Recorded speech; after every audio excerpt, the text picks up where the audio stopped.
me tell you about a friend. It's Craig LeBlanc where the good times never end.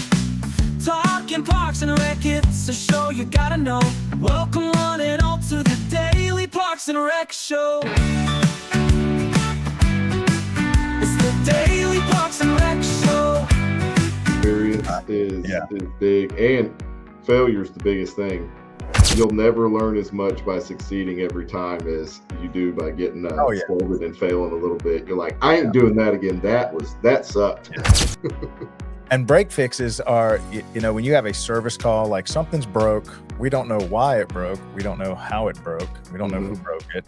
Welcome to the Daily Parks and Rec Show, Facilities Maintenance Edition. Have you ever wondered about the incredible effort that goes into making our public spaces thrive? From lush green fields to resilient pathways, our parks and recreation areas are the true soul of our communities. And it's all thanks to the dedication behind the scenes. Today, we're diving deep into the world of facilities maintenance with our host, Craig LeBlanc, and today's guest, Garrett James.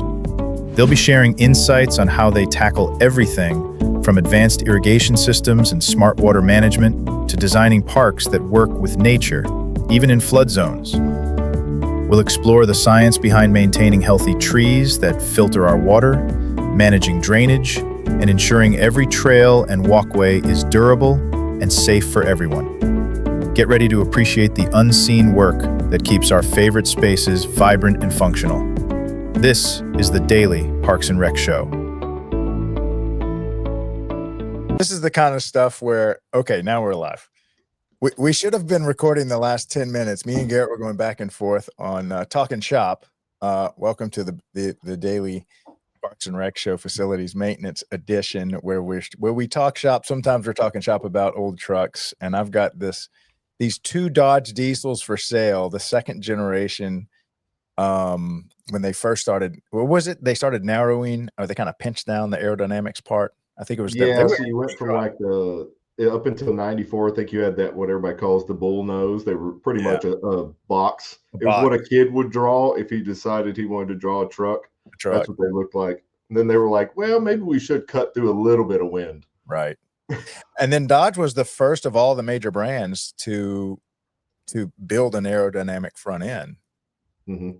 I think they were the first to do it. So anyway, my dad bought this one, gave it to my brother, and then I got it from my brother, and I've been driving it ever since. And now I'm getting ready to have to sell it to my son-in-law, but I'm like in tears. Do I really want to do this? It's a loan. It's a loan. I'm loaning you the truck. I'm loaning you the truck. Yeah. Under terms. We're under terms on this one. That's right. But I still got the other diesel, but it's just not the collector's item. Mm-hmm. Now, give it probably 5-10 more years, and all of a sudden it'll be the collector's item again. Yeah. I cannot pull into a Home Depot parking lot without 5 or 6 people wanting to buy it cash from me right there. Oh, yeah. You put a for sale sign in the window. People will come up and be like, take that out now. It's already bought. Take it down. Right. Oh, man. All right. So today we're supposed to be talking about grass, and which is called agrostology. Am I saying that right? You had it right. And then just the general agronomy.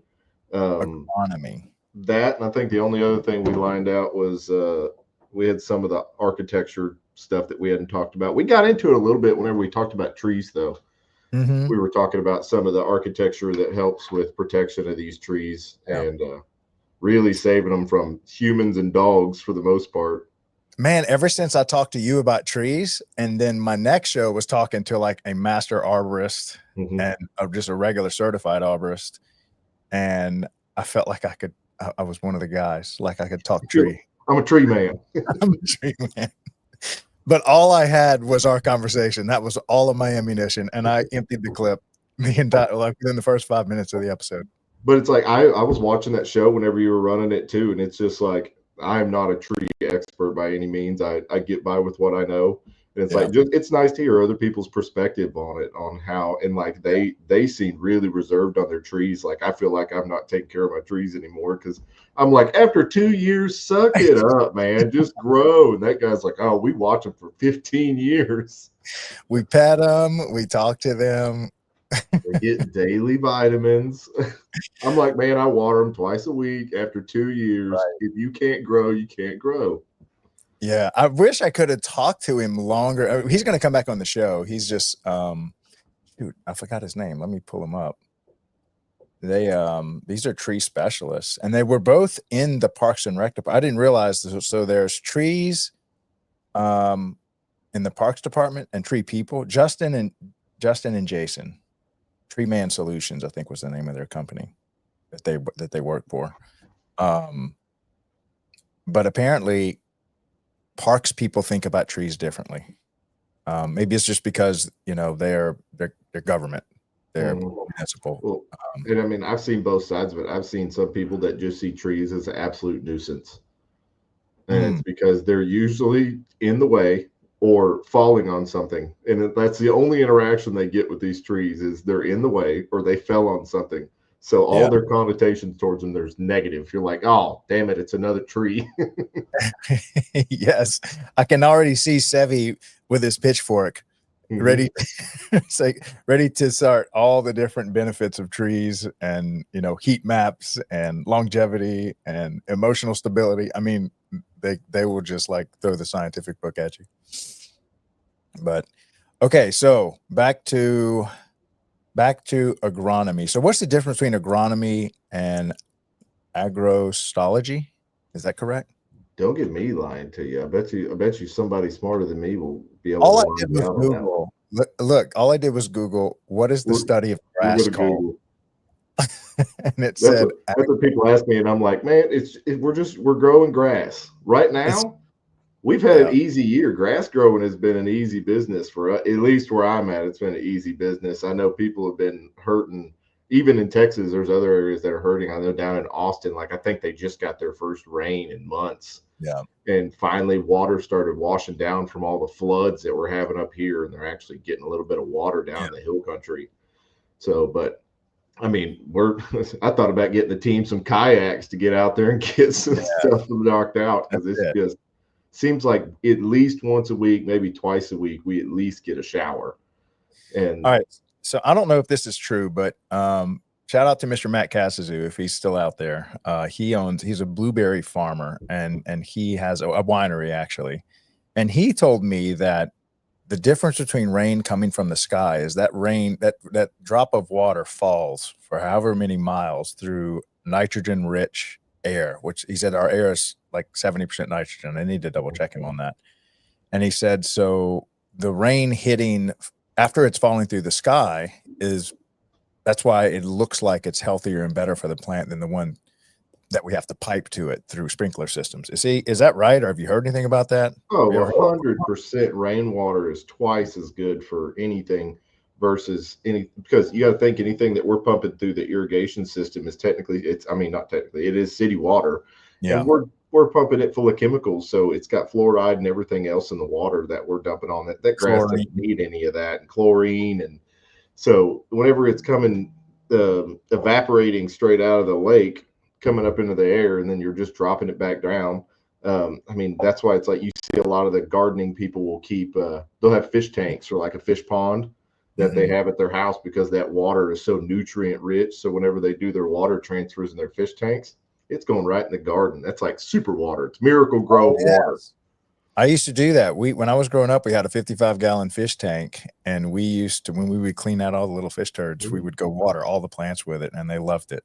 Oh yeah, that's what it's like. It's the same thing and bring it from the lakes. It's just way better water systems. That's why you'll see a lot of the other countries, they're not irrigating with city water. They're irrigating off of some river or something, and their crops grow amazing. Oh, that's a good idea.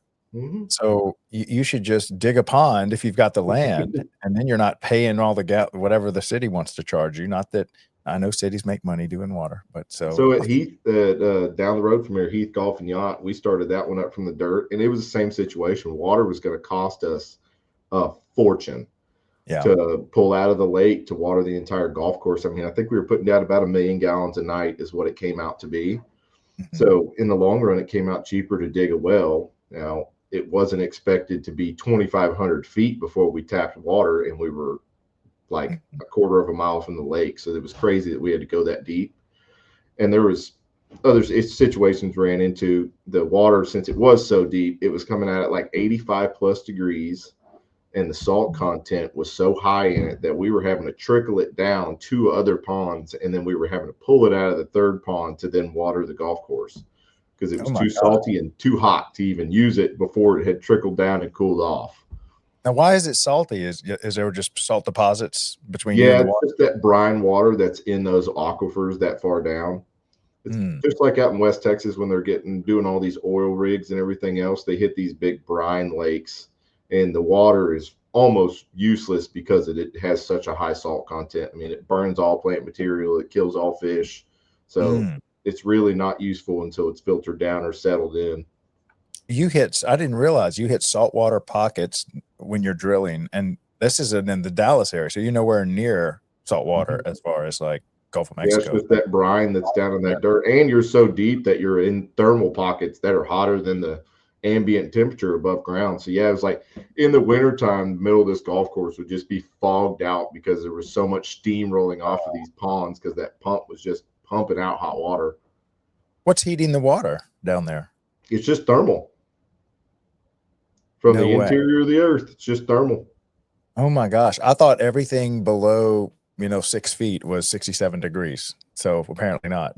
Yeah, then we're getting closer to the core. I mean, 2,500 feet, you're moving down there a good ways. Yeah. Yeah. It took a long time for them to drill that one. I think it was $1 million well by the time it was done. It was actually the second well. The first one, I think the owner passed away, and so they had to abandon that well. We were trying to figure out how to fill that in. A giant boulder does just fine. Oh my gosh. Yeah. So for those of you that think that you can just start drilling and hit drinkable water, that's just not the case, apparently. Check your aquifer maps. Figure out if you're near water. Yeah. Yeah, and that's what you see the Joe Blow that's just going to be like, oh, I'm just going to put a well in the backyard. It's not always an option. I mean, it could be a small fortune it's going to cost you to get there. Right. Right. So there are maps around here that can kind of, I'm thinking in South Louisiana, we got water, a foot down. Yeah, you just scratch the dirt a little bit. Right. Especially I am where I'm at, I can't be a couple miles from the Mississippi River. So that river is actually putting hydraulic pressure. And I mean, in general, you got to think like in Louisiana, how far above sea level people are. And there's parts of Louisiana that are below sea level. Oh, yeah. So it's like you're technically in the water zone. It's like, but there's a lot of Texas that is way above sea level. So you're having to get down to that point. I had a house on Carrollton that was 3 feet above sea level, and 8 blocks away, it was 6 feet below sea level. It's just that grade, taking it downhill. You can't even tell. I mean, but over like 8 blocks with a 6 foot drop, it's hard to see because it just looks. And that's why we had that conversation with somebody the other day because they were saying, "Oh, we love like the rocks and stuff out in Central Texas and South Texas. Everything looks so cool, and it's got this fossilized algae, and you find shells everywhere. It's because that was part of the ocean. That was underwater for millions and millions of years. Yeah, all this area was underwater. Yeah, I think pretty much from the Rocky Mountains to the Smoky Mountains was like an ocean for a long time. It's like, so that's why you find all this stuff, and you're like, oh, I'm hours and hours inland. It's like, well, you weren't at one point. That was all underwater. All right, so maybe since we're on this topic, we'll just stay on the whole irrigation, drainage, water. Because without water, it's super tough to grow anything but a weed.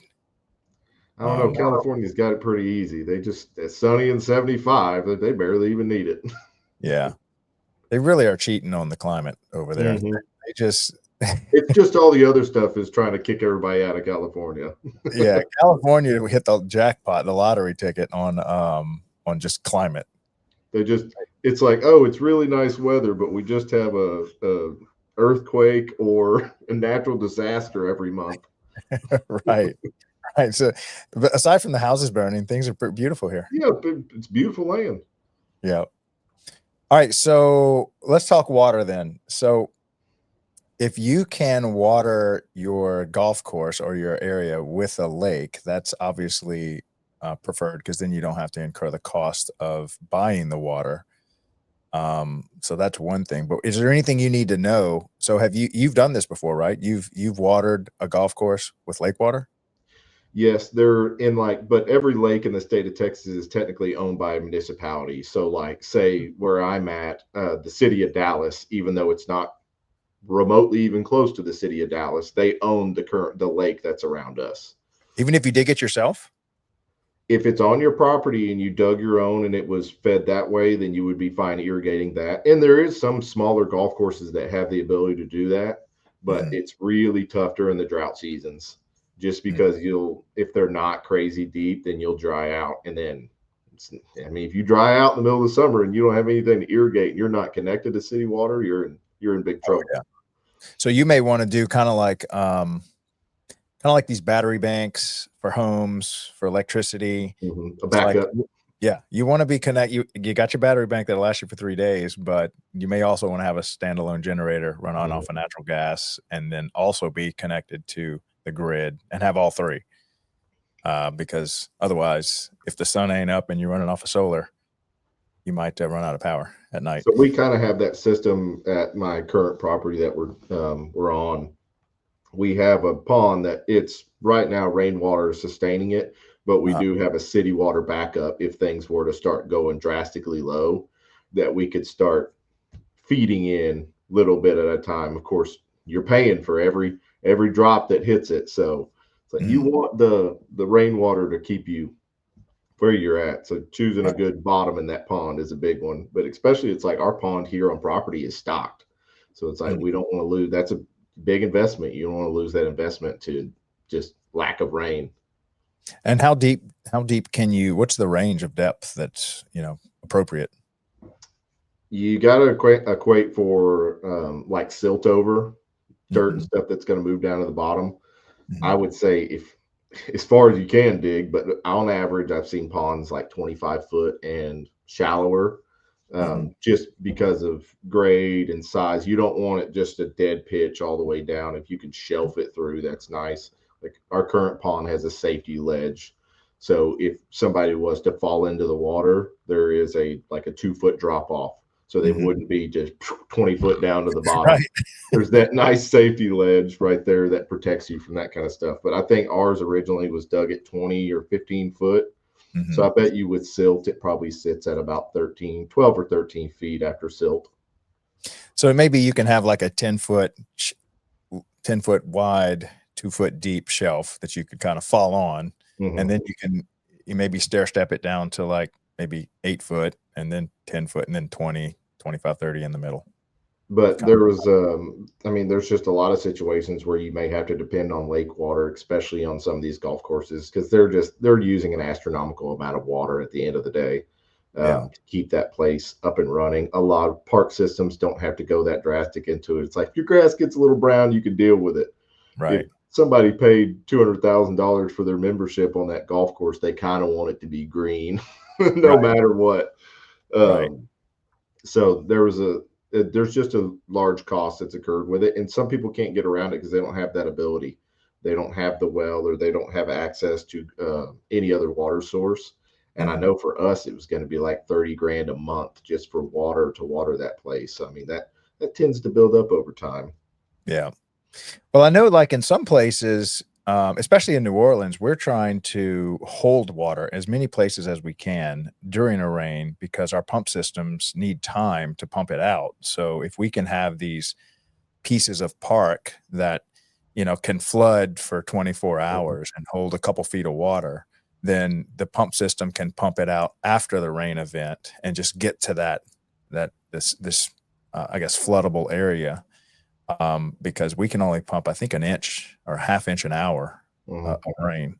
And sometimes it just comes down. I mean, it's neat being in a city that floods all the time. Every little rain pretty much floods us, and we're looking for high ground to park on. It's just part of living here. And I'm trying to remember what park system it was. There was one up north where they had designed a whole park around in a flood zone. And there was times of the year that it was beautiful scenic trails and benches and everybody would enjoy it. And then there was the wet monsoon season that everything was underwater, and people had videos of scuba divers going through that park, and they were swimming down those trails up next to the benches and stuff, and it's just completely underwater. But they had just made sure that their equipment and everything that they installed was rated for it. They would have Yeah. a cleanup season. Whenever the water went back down, they would clean the trails and then back to business. Yeah. Yeah. And so one thing, the park systems, and I think when you do, I need to get one of my landscape architects, because he was telling me about this, that instead of concreting everything, which can take zero water, it hits it, it has to go somewhere, and it's going to end up in a drain, versus it hits it and absorbs it, and it can maybe take a few inches of water and does not contribute anything. So for instance, I think if an inch or two of water falls on a golf course, it doesn't hit the drain. The grass and the dirt locally absorbs it.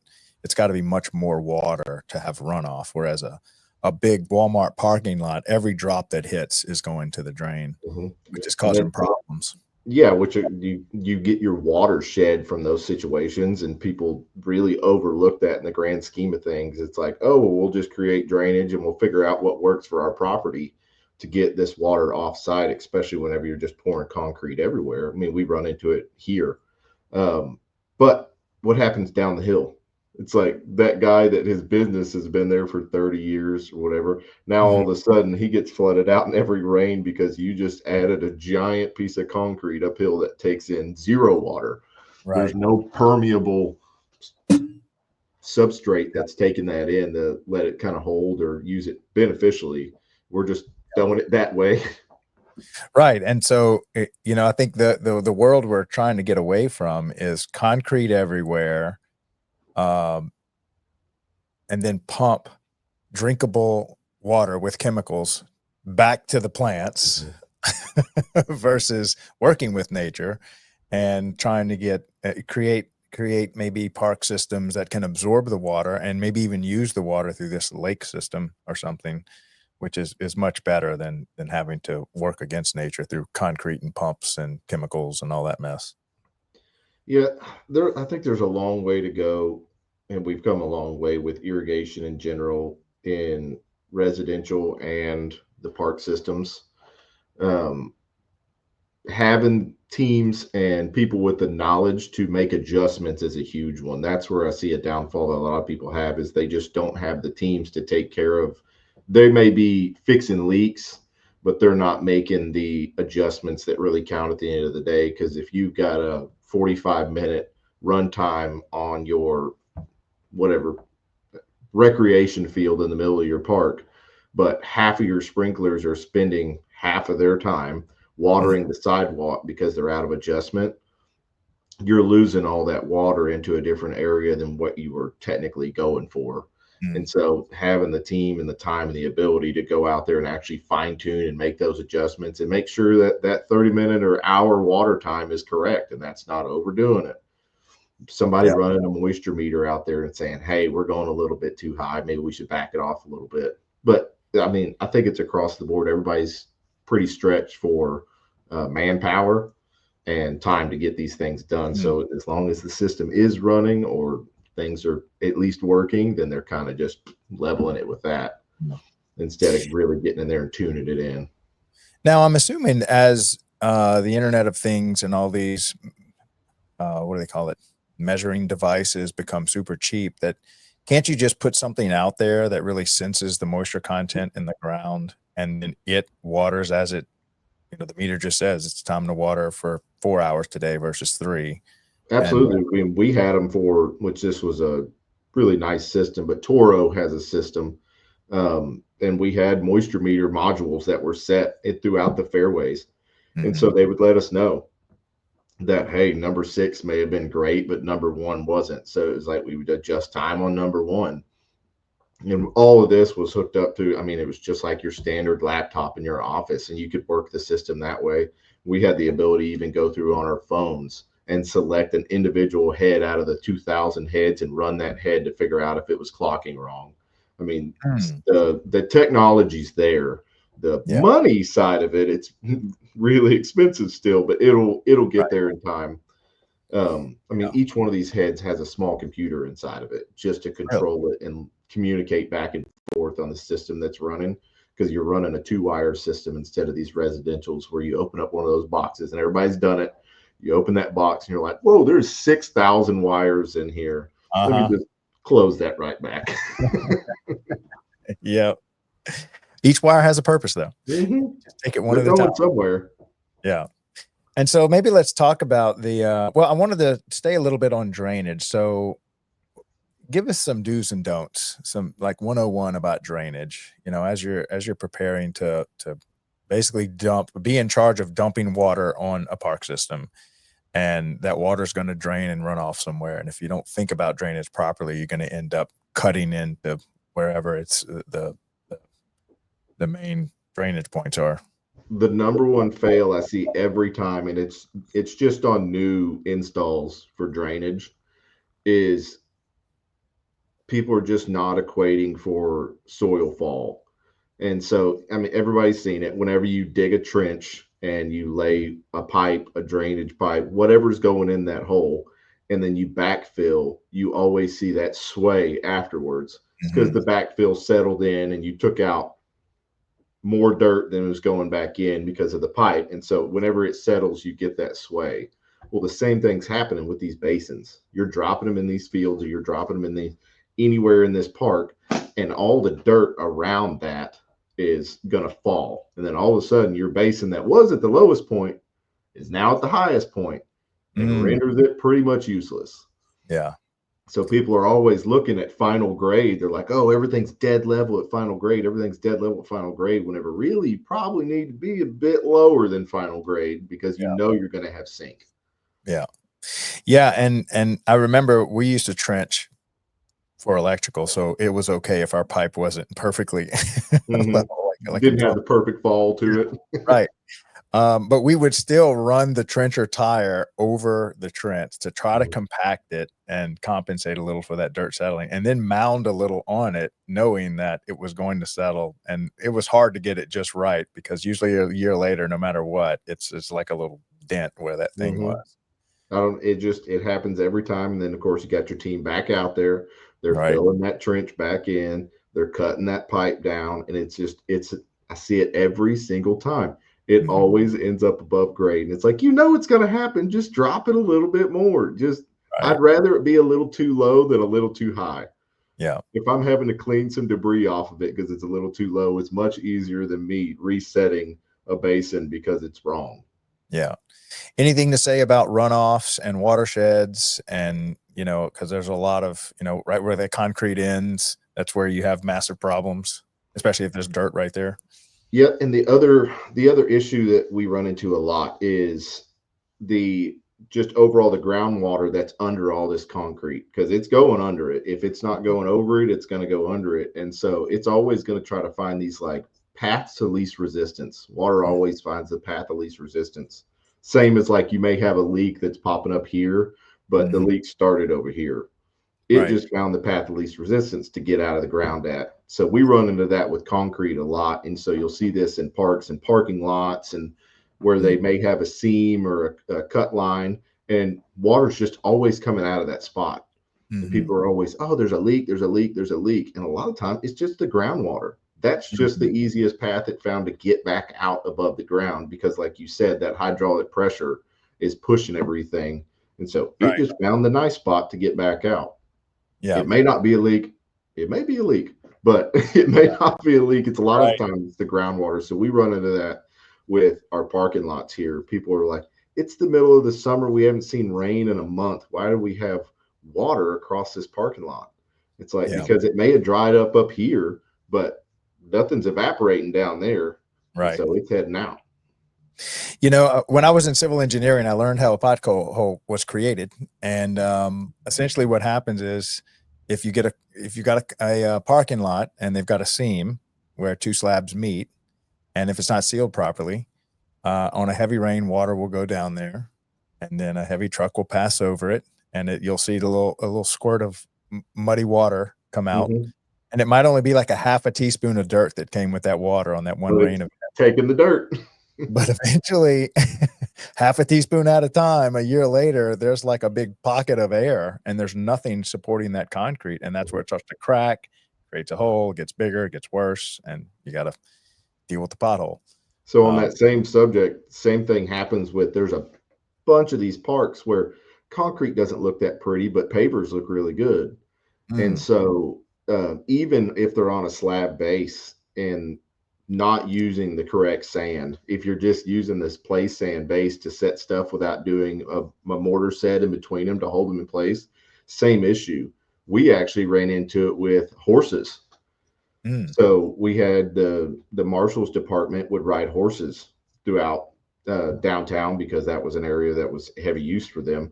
And so it's easier to get around with horses. And so these pavers that we had were on a pretty big, I mean, some were 36 by 24-inch pavers, and they would step on them. And those horses have so much pressure in that one spot. They were doing the same thing. They were pushing this wet sand out. And then that paver would rock and it'd crack it right down the middle. And so that was happening over and over and over and over again. So we came back through and had scraped all the sand off, relayed a new base, make sure that the float on the slab was correct, and put in a smaller 12 by 12-inch paver that was a 1/4 inch deeper. So it had a stronger tensile strength. It wasn't going to crack as easy as one of these big wide pavers is. It's hard to break that off. And then we came through and did a mortar sand in between them so that set and held and turned into more of a concrete than anything else.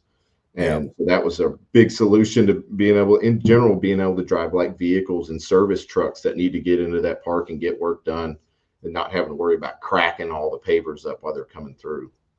So it wasn't only just the look, it was the durability. There's quite a science behind creating trails, tracks, roads, walkways, sidewalks. There's a lot of engineering that goes into it. You just see that surface layer, but there should be a lot of thought going on underneath that. Otherwise, you end up. Don't think parks need to be vehicle rated. It's like those guys got to get in there and work on it, especially inner city parks. You don't have anywhere on the street to park to get in there and service it, so they got to go in. So trucks are going on the walking paths, the service trucks. Okay. So we're on the topic of water. I've got irrigation, drainage. What other terms did we use? Runoff, watershed.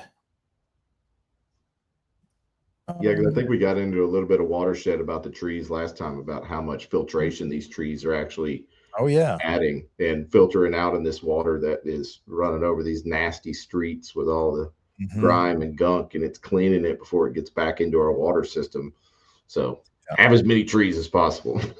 And they can store a lot of nasty stuff too. A tree can just kind of suck it up, shove it in the wood, and it's just kind of stuck in there. Nature's filter. I mean, even in like low water crossings or wetland areas, planting the right plant material, because some plants just filter like crazy and some don't filter at all. It's like I suggest everybody keep a snake plant in their office. Snake plants turn over so much oxygen. I mean, I think it's higher than almost any other plant. They just turn it over so quickly. So it's like keep snake plants in your office, at your house, and they take like no maintenance. They're so easy. There are some. Mother Nature's gorgeous. I was a friend of mine's a mycologist, and so I kind of became a amateur mycologist. And he was saying that some of these not mushrooms. It's what gives birth to a mushroom. It's I forget the name of it. But anyway, mycelium or the spores. Mycelium, yes. The mycelium you can put it in motor oil, and it's like, yep, that's good for me. I'll eat that. Good enough. Like it does. I'm shocking what mycelium can grow in the most toxic environment. It'll just decay it, destroy it. And I think that's what all the zombie movies are all based off of, is that mycelium, of that fungus that can take over and control something, because it happens in insects and animals in general. It just doesn't transfer over to humans. It's already happening in the other species, but that's what all the movies are based out of. That makes the jump. That's how we all become zombies. All right, so water, irrigation. Let's talk about anything on sprinkler systems. So sprinkler system 101. I know this is a huge topic, but that is a huge topic. I don't even know where to start on sprinkler systems in general. I think everybody really overlooks the true tuning and timing on the like controller itself. Tuning and timing on controllers. Now, a lot of this becoming automated to where computers that are actually measuring how much they want to send out versus just a timer? It really, it's just the original investment that people are putting into them on how smart that system actually is.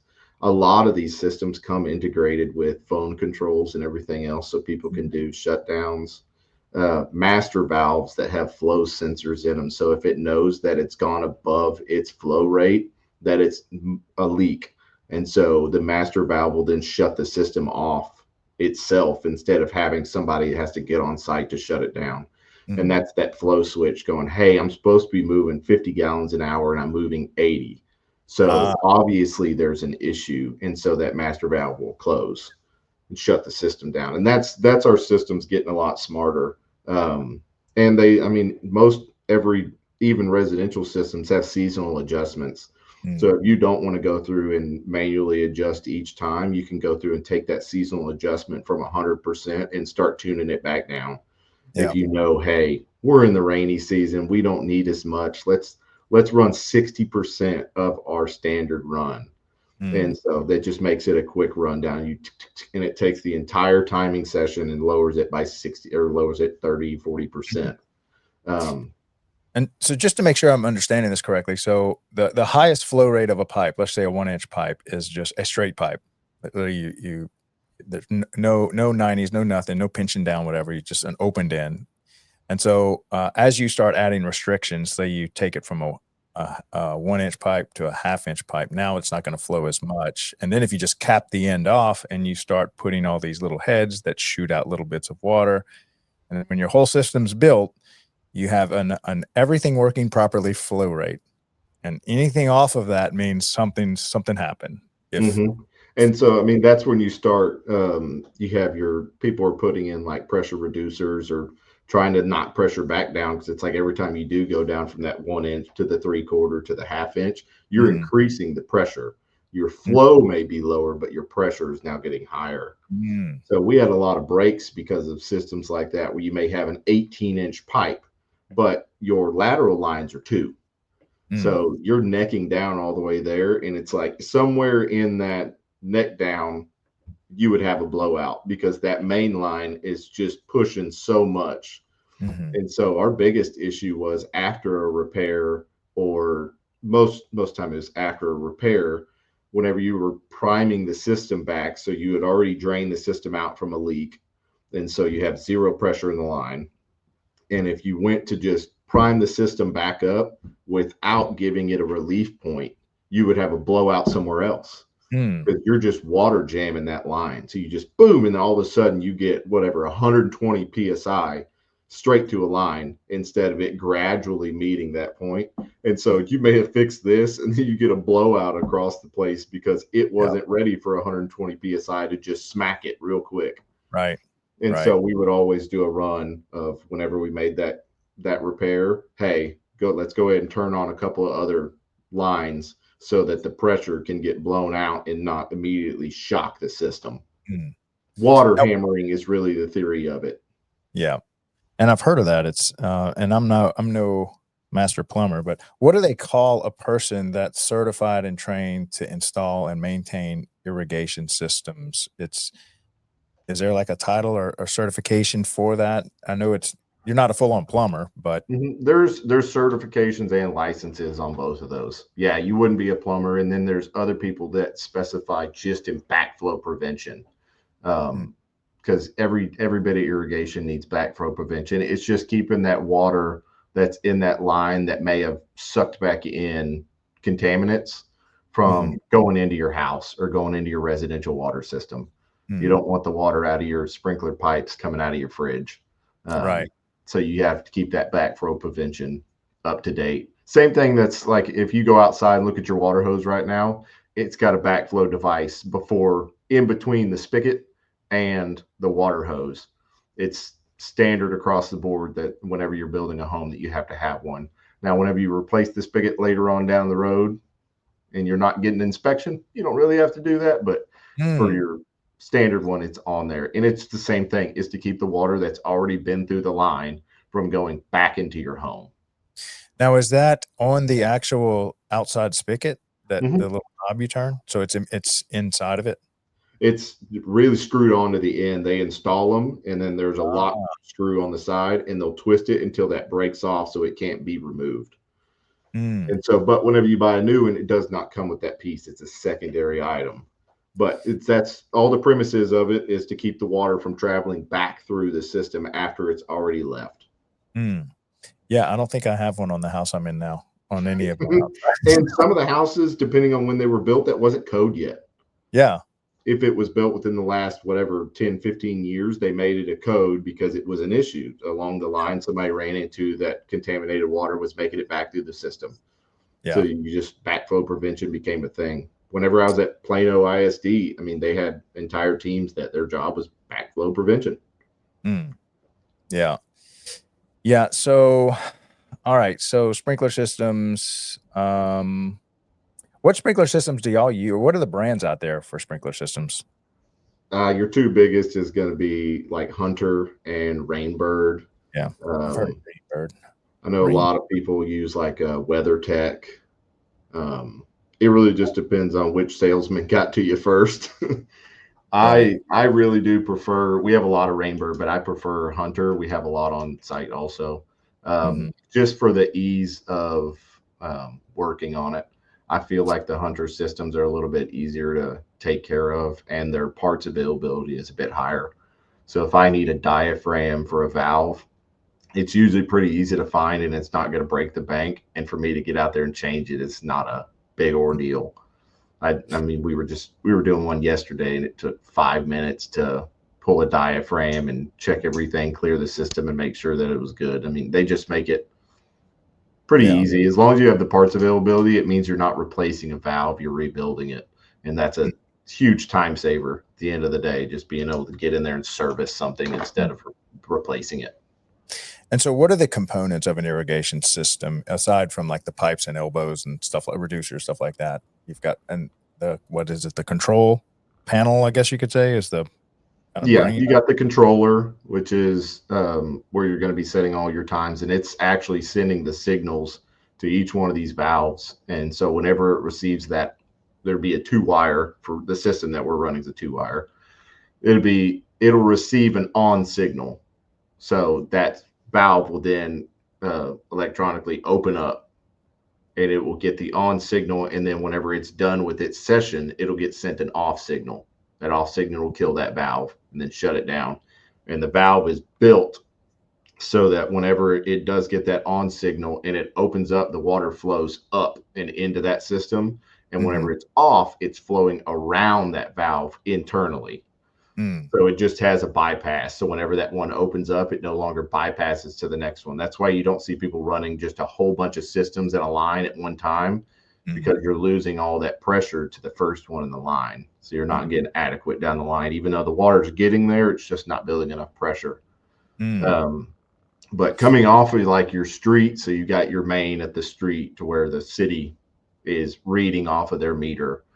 And then you get to your double check, your main shutdown, a double check valve, and you'll have 2 handles on that one for a backup shutdown. And then after that is usually your master valve. And that's the one we talked about a minute ago with electronic, where it reads the system and tells you, hey, there's too much going on, and that master valve will shut it down. And it's another avenue of being able to shut down your system for service too. You can go hit that real quick and shut the system back down.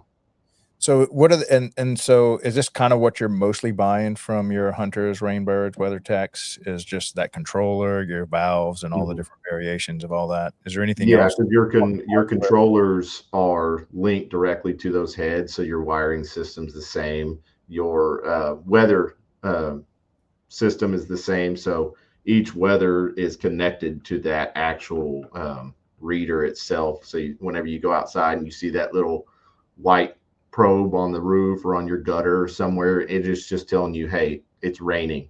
This system doesn't need to come on. Now, I'm no expert, and I've tried to figure out how they work. They don't even have a battery that I can find inside of them, and there's no wires. It's magic. I don't know how they work. Pixie dust. Yeah, they somehow communicate. I don't understand it. I Yeah. found them laying in the dirt and they're still just working. So I don't really know what witchcraft they involved in this system, but they did it. It's got a small nuclear reactor inside of it. Built in. Built in. Okay, and so that's what you would be getting for. So let's say you had a, I don't know, Rainbird or Hunter rep. They're trying to sell you controllers, valves, master valves, heads, stuff like that. Yeah, they want you to have the whole system. They want you to have every bit of it. And then the install is going to cost too. Don't worry. Don't. Oh yeah, the labor. Yeah. On installing this stuff. It doesn't. It does. You don't just open the box and it goes install itself. Mm-hmm. And luckily, a lot of the stuff is universal. So, like, if you have a Rainbird system at your house and then you have to go to Home Depot because you broke a sprinkler when you were mowing, a lot of the stuff is universal. So, if you grab an Orbit off of the shelf at Home Depot, it'll screw right in. 99% of the time, it'll screw right in. You just got to make sure that you're checking your direction of spray. If it's a 360, if it's a 90, if it's a 180, or just like I do, always buy a 360-degree adjustable head so I can change it to whatever I need all the time. I feel like I'm always replacing one at the house, so I just keep a stockpile of them in the toolbox. Mm-hmm. Now, is this do you learn this at a trade school, or how do you pick up knowledge around? Is it just on the job? Yeah, and just pretty much growing up, it was a bunch of fix it yourself. So just picked it up along the way, and I'm a hands-on learner with everything. So it's just, if most anybody can fix just about anything, if you just give it a chance, you'll figure it out. And I'm big about just taking stuff apart. I'll grab it, take it over to the shop, take it apart and be like, okay, there's spring, diaphragm, valve, everything's in here. Everything looks good. It's like, what broke? What caused the issue? Figure out what that is. Figure out if it is replaceable. If it's not, I need to get a new head. So I just work the steps. It's always just walking through your steps. Yeah, I remember when I went to trade school after, let's see, I started working as an electrician, I think when I was like 12. Just hand me that bulb, change out this receptacle kind of stuff. My dad owned the company, so I cheated. But by the time I got old enough to attend the school, 18, I was like, 5 years, 6 years of working as a service technician. And now it all started to make sense. I'm reading the books. I'm like, oh, that's the name of that. Mm-hmm. But I already knew how everything works. So I'm saying that because really the best school for all the above, no school beats real life. Like experience is big, and failure is the biggest thing. Oh yeah. You'll never learn as much by succeeding every time as you do by getting scolded and failing a little bit. You're like, I ain't doing that again. That sucked. Yes. And break fixes are, when you have a service call, like something's broke, we don't know why it broke. We don't know how it broke. We don't know who broke it. I remember, I think I wore a tool pouch for close to 20 years. And I was learning every single week because we would have people call out and say, this compressor's not working. We don't know what went wrong. Get over here now. We're losing money. And I was shocked at how many varying ways people can break things. How good they can break stuff. I'm like, well, been doing this for 20 years, never seen it. And I would say that every week for 20 years, I would say, I've never seen anything like this before. There's always a new way to break something. Yeah. That's what we are with equipment. I was like, there's always a new way to break something. Yeah. And trust me, somebody will figure it out, and they'll figure out a good way to break it. Yeah. And I like that literally goes on in every profession, not just, I know the plumbers were saying the same thing, irrigation saying the same thing. Like everybody's saying, well, never seen this before. That was what idiot installed this? Yeah. The only guy who's seen it all is retired. Right. He's already out of the trade. It was crazy. I would be racking my brains out trying to figure this system out. And like my dad or one of the old electricians I had working for me, he would just walk up, look at it, and almost like smack it. And it's like, oh yeah, it's right there. And I'm like, I'm staring at this thing for 4 hours. I can't figure it out. Them old timers it's like they can just speak to it.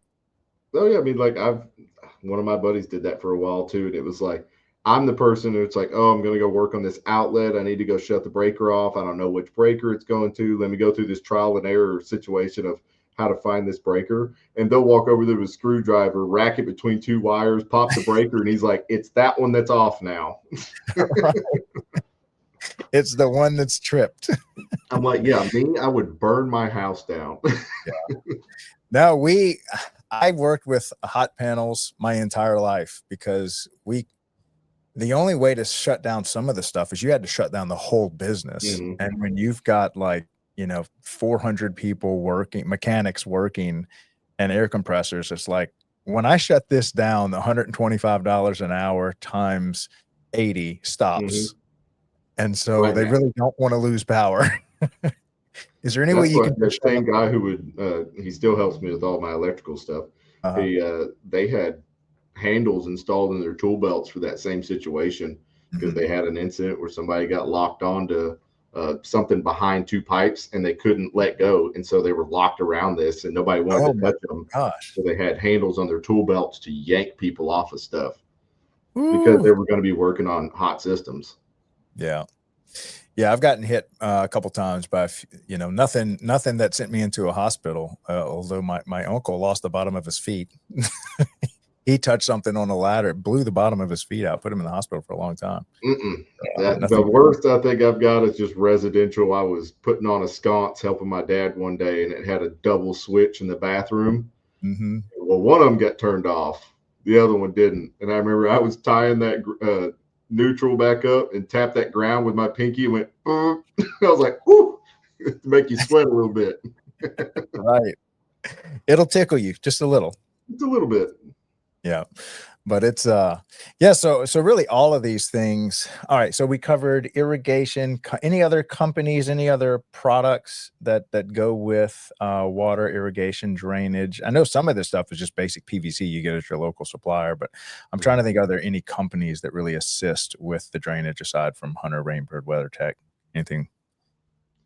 There's probably a million of them out there that I just haven't used and don't have that background on it. A lot of these and that's why I say like a lot of the stuff that people are going to run into is just whoever they found as their approved vendor that time. Right. It's not always going to be the best, but it's whoever was the approved vendor or gave Yeah. the best bid that time.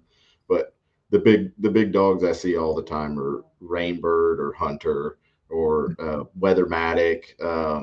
The Toro was big whenever I was in golf, just because they had a bunch of the smart systems. Now, what are they doing and so Toro is typically, I would consider, a lawnmower company, and here they are selling. Well, yeah, if they're going to save the lawnmower, they might as well get you the irrigation system while they're at it. Okay. If there's money to be made. I did not even realize. So they're a competitor of Rainbird then. Mm-hmm. Yep, they were, and that's what we dealt with. That was a really, really smart system. Like I said, each one of these heads was, in a 6-inch top and had a computer inside each one of them. And these heads are, they were 90 gallons an hour heads. They were big stuff. And then joints in between each one of those. So it's like we had an issue one time where we had the manufacturer sent a bad package of resins to cap these wires with. So we had to go through and cut all the splices and thousands and thousands of splices and redo resin packs because apparently it was just a bad batch and they weren't drying after a certain amount of time. And so my fingers, I swear I was going to lose my fingertips from all those resin packs, shaking them back and forth, trying to get that to heat up and then shove it inside that wire loom and seal it up real quick. Yeah, it's something. Well, look, we now which one do you have a sales rep for? Maybe I'll say that. Which one of these companies? For me, I haven't dealt with a sales rep here yet. There's I bet you that if anybody sees the video, they know somebody who's their sales rep currently. Yes.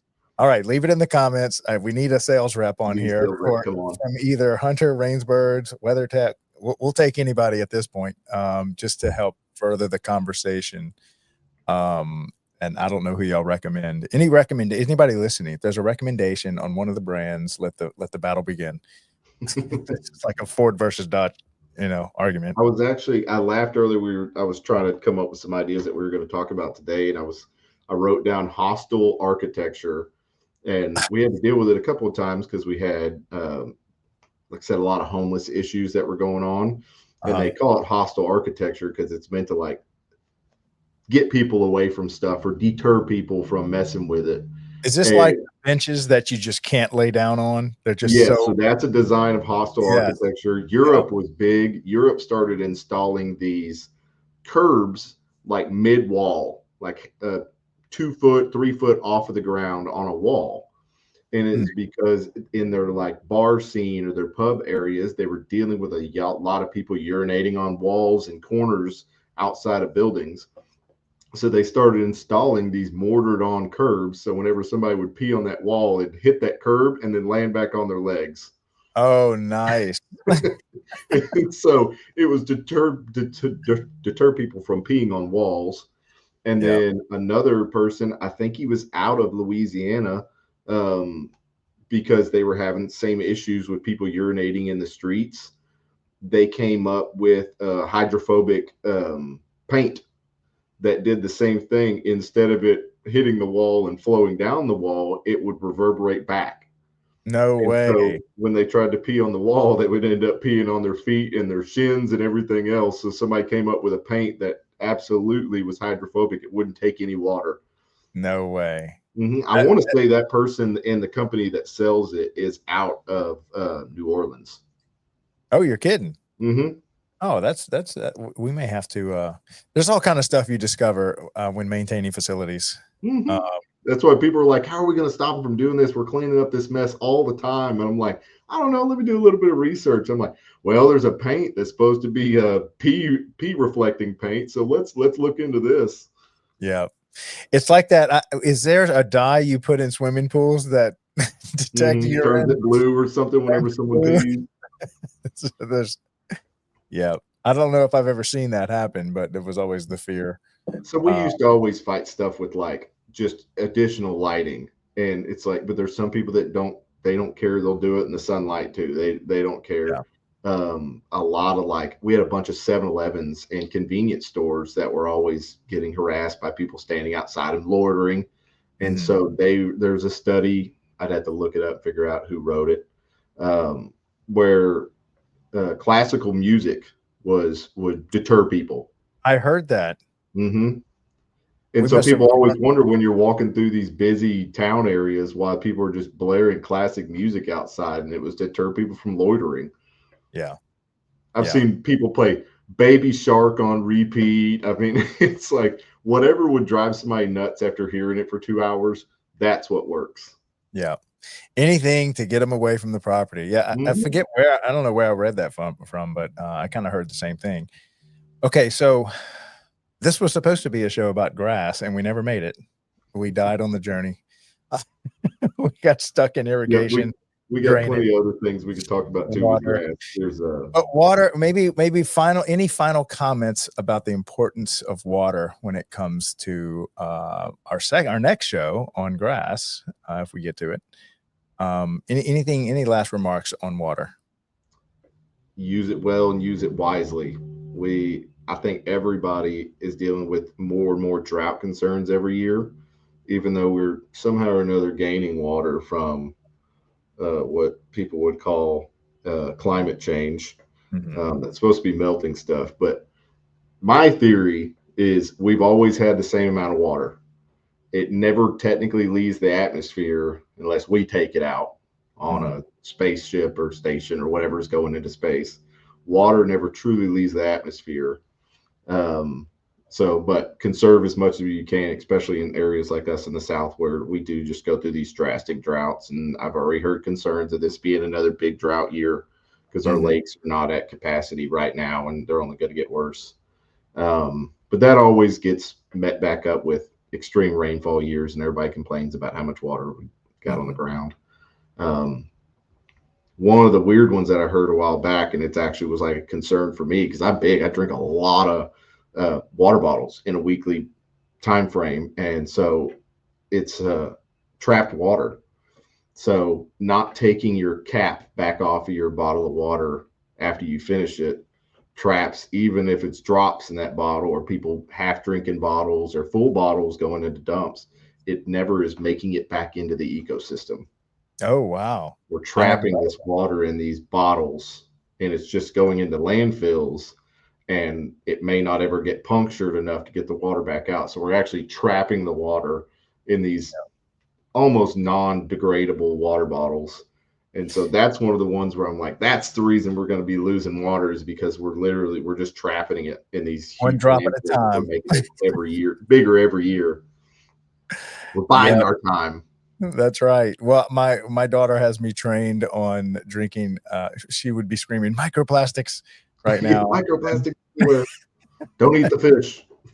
So I've been I've been drinking out of glass and glass water bottles and all this other stuff just because, whatever, microplastics trying not to kill me. We I keep don't one of know. those 2-gallon filtered water jugs inside of our fridge, and I mean that's what we drink all of our water out of, just because it does filter it to some extent Yeah. versus tap water. And don't get me wrong, just like you and probably 99% of other people, I grew up drinking on a water hose outside. Yeah. I think everybody needs a little bit of rust and iron in their diet to really Right. get big and strong. Build their immune system. Yeah. Well, we can't really drink New Orleans water, so I learned we started drinking Mountain Valley, or we'll just go to like some filtration thing and just fill up these big 5-gallon glass containers. And now I'm just so used to drinking out of that. I haven't. Every once in a while, I'll drink regular municipal water, and it just tastes like bleach. They just had to clean it so much. Yeah, because I haven't drank regular unfiltered water in so long that when I do taste it, I'm like, oh my gosh, I can taste the chemicals in it. We Uh, get that about twice a year around here because they make the transition between winter and summer. And so you can taste whenever they've made their like chemical change with the water, because they know that they're going to be dealing with algae or something. And so you'll just have it one day, you'd be like, this don't taste right. Something's off. Something's on with it. But yeah, I grew up drinking out of a water hose my entire life. So whatever damage was done, I guess was just done. I'm still here. Powered by microplastics. Right. Right. All right, man. Well, Garrett, thank you so much for coming on the show. We eventually we need to do this again and actually talk about grass. We'll get to the grass subject. We'll get to it eventually.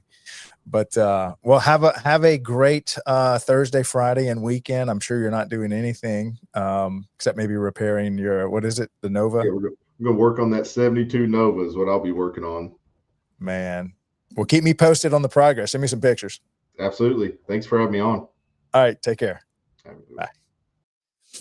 All right, another great episode. Facilities maintenance. Garrett's one of our bigger contributors, very knowledgeable. Ran a golf course. Well, not the golf course part, but maintained it. Somewhat of a general technician of all things turf management, irrigation. And that's kind of what you find yourself when you're put in charge of, you're in charge of the outside. You end up having to kind of know a little bit about everything, and then you kind of bring on the experts, especially in your early days. But then, imagine that you are dealing with irrigation issues and you get a plumber to come out and you hire an expert, but you're kind of there with them and you pick up a little knowledge. And then I'm sure Garrett has said, you know what, next time I think I can do that. And then you do that for 20 years. And before you know it, you become somewhat of an expert of all things that can go wrong or right about maintaining these massive lawns or these golf courses and all the drainage systems and irrigation systems embedded between them.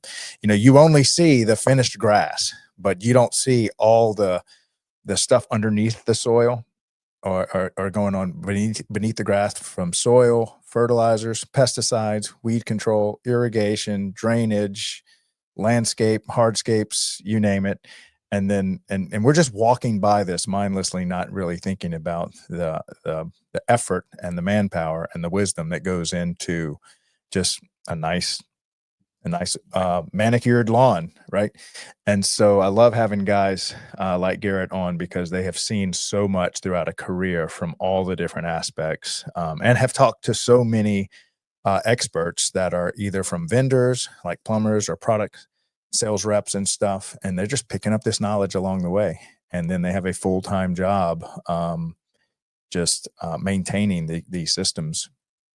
And so, yeah, welcome to Parks and Recreation. This is the side of it where we're talking about maintaining facilities. So, all right, so we have another show coming up here shortly with special guest for our leaders in Parks and Rec.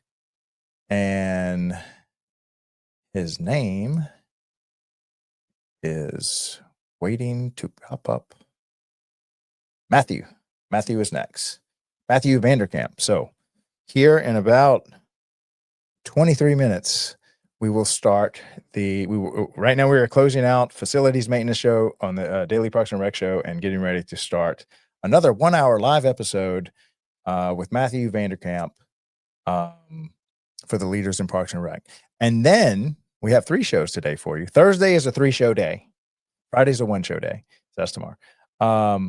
Every Thursday, 1:30 p.m. Eastern, we have our Youth Sports Mastery with my co-host, Aaron Locks. And pretty soon, I don't think Aaron's going to need me. I'm just kind of hanging out, during the first few shows, running the backstage and stuff.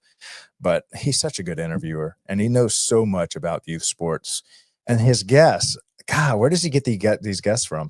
So if you are into youth sports, if you're a programmer, if you're a coach, if you are somehow you make a business out of parks, youth sports and stuff, then we've got a weekly show that I think would be really interesting to you. Like I said before, every Thursday, 1:30 p.m., 52 shows a year, just talking about youth sports, the importance of it, transitioning that wisdom from, this one generation that's kind of embedded in coaching. And then you've got this classroom of sports, and you've got these little kids showing up, and you're teaching them all the life lessons through sports. And so I think this is just such an important area, and it fits squarely. It's a massive chunk of what goes on in Parks and Rec. It's like the rec side of Parks and Rec. Just organized athletics, I guess you could say, on park property, right? So people like Garrett keep the field looking good, keep it cut, keep it watered, and then people like Aaron show up with a pile of screaming kids and start coaching. And so that show is immediately, about a half hour later after the 12 noon show, Leaders in Parks and Rec. 1:30, we crank up the Youth Sports Mastery show with Aaron Lux. And so going to be an exciting day. I will see y'all here in a few minutes. Y'all have an awesome day. Craig LeBlanc, the doorman, signing off with the Facilities Maintenance Show in Parks and Rec. Bye.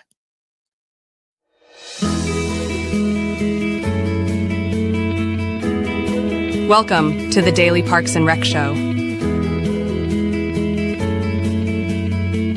As Craig LeBlanc from the Daily Parks and Recreation Show says, parks and recreation aren't just spaces, they're the soul of our communities. Across America, parks provide more than just a scenic escape. They're places where people connect, stay active, and create lasting memories. Parks promote physical health with trails, sports fields, and playgrounds while boosting mental well-being through the calming effects of nature. Recreation programs bring communities together, offering everything from fitness classes to cultural events. And as Craig often highlights, parks also play a key role in protecting the environment and driving local economies by attracting visitors and increasing property values. Whether it's a family picnic, a weekend hike, or simply enjoying the outdoors, parks and recreation are where life happens. Want to dive deeper into the stories behind America's parks? Tune in to the Daily Parks and Recreation Show with Craig LeBlanc for inspiring insights, tips, and updates about the spaces that bring us all together.